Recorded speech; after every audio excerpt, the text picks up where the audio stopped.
Welcome back. We are jumping right in with a deep dive on the 2025 Tata Sierra. Yes. The material we looked at really gets into the weeds on the new Sierra. The design, the tech, the three engine options.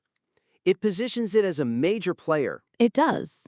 There's a ton of great research here, no question. But I think the packaging of that information is where we need to focus. So let's start with the big picture, the vehicle's identity. Right, the Sierra name itself, it carries so much weight from the past. It does. And that brings us to our first high-level piece of feedback, which is all about the angle. The strongest element of the Sierra's launch, its iconic nameplate return, is currently under-leveraged as a strategic differentiator against its modern rivals. Okay, I see that. It's using the name, but not the story of the name? Exactly. The material does a good job highlighting the lineage, the original 1991 to 2003 model. That tough three-door SUV on the old X2 ladder frame. Yeah, the one that drove like a proper truck. Right. But then the piece just pivots to the new tech, the triple-screen dash, the Level 2 ADAS, and it starts to feel like just another new SUV in a very crowded market. And that's where the real weakness is, I think. It's a missed opportunity. How so? Well, the emotional hook of the original was its ruggedness, its off-road potential. That's not really contrasted with the huge engineering shift of the new monocoque Argus platform. Which changes everything. It changes everything. For the buyer, this means it's built like a car now, not a truck. It promises comfort the original could never, ever deliver. And if you don't spell that out, you're just listing features. You're not telling the story of an icon being reborn for a new era. You're not proving it's an evolution rather than, a betrayal of the original's DNA. Precisely. So the suggestion here is to shift the focus. Don't just document the features. You have to actively prove that this 2025 Sierra modernizes its heritage, the space, the comfort, that rugged look, while also dominating its competition with technology.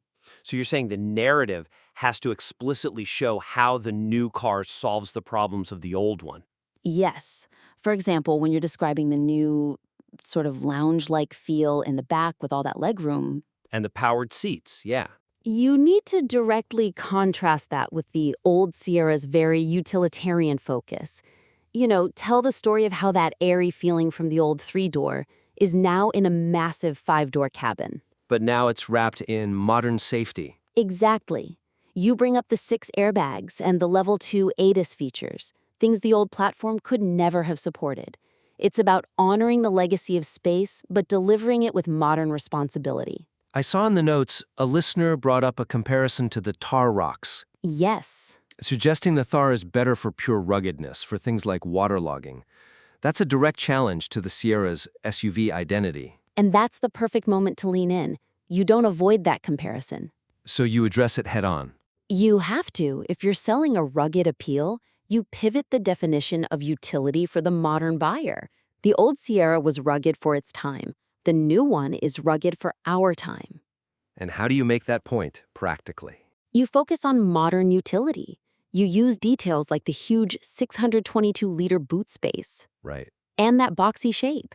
These are practical modern proof points of utility. It's not about rock crawling, it's about fitting the whole family's luggage for a road trip safely. So you shift the story from how deep can it wade to How safely and comfortably can it carry my family? You prove it's superior for the 95% of the time people actually use their cars, with things like the 360-degree camera for parking.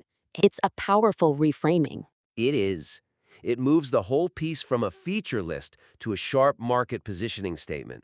Okay, speaking of positioning, let's talk about Tata's biggest strategic move right now, electrification. I'm very curious how that was handled. Well, that leads right into our second critique, which is about completeness and focus. To elevate the Sierra's significance beyond a standard product launch, the material needs to structurally integrate the vehicle's debut, especially its high-tech cabin, within the larger strategic context of Tata Motors' monumental shift toward electrification. Okay, so connecting the dots. Right.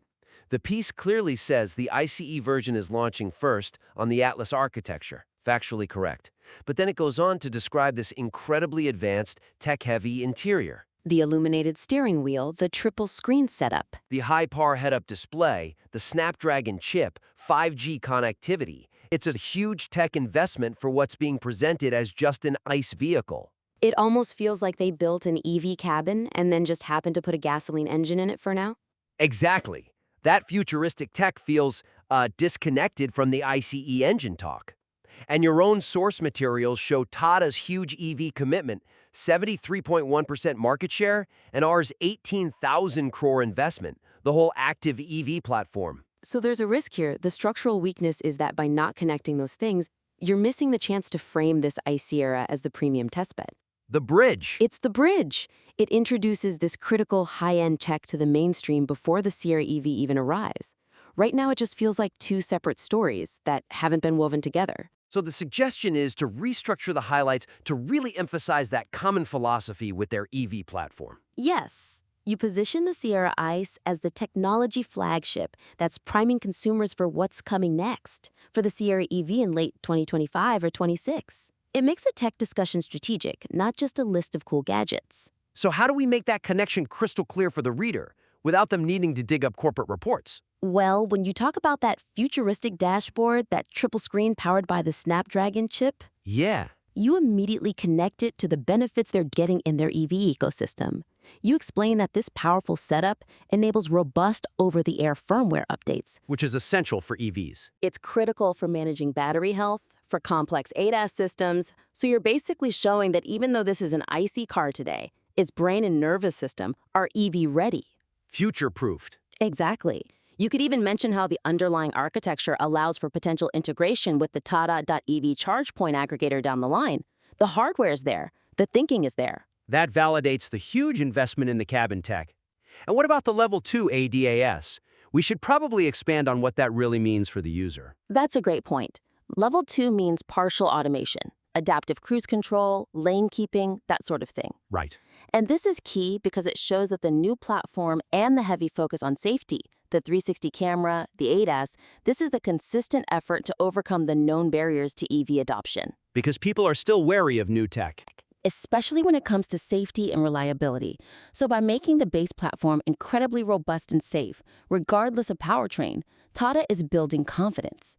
They're tackling range anxiety and cost concerns by first establishing a premium, safe, modern baseline experience. That context just dramatically elevates the so what of the high-tech interior. It's not just a luxury item anymore. It becomes a core part of their multi-billion-dollar long-term strategy. It's a much stronger narrative. Absolutely. Okay, let's pivot now to the engines themselves. This brings us to our third critique, which is about information hierarchy.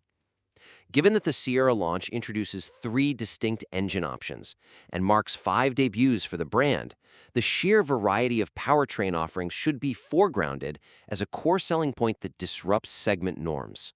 Okay, so the engine choices are a bigger deal than presented. A much bigger deal. The research is solid, you've got the detailed specs, the 1.5-liter NA petrol, the punchy 1.5-liter turbo petrol, and the 1.5-liter diesel.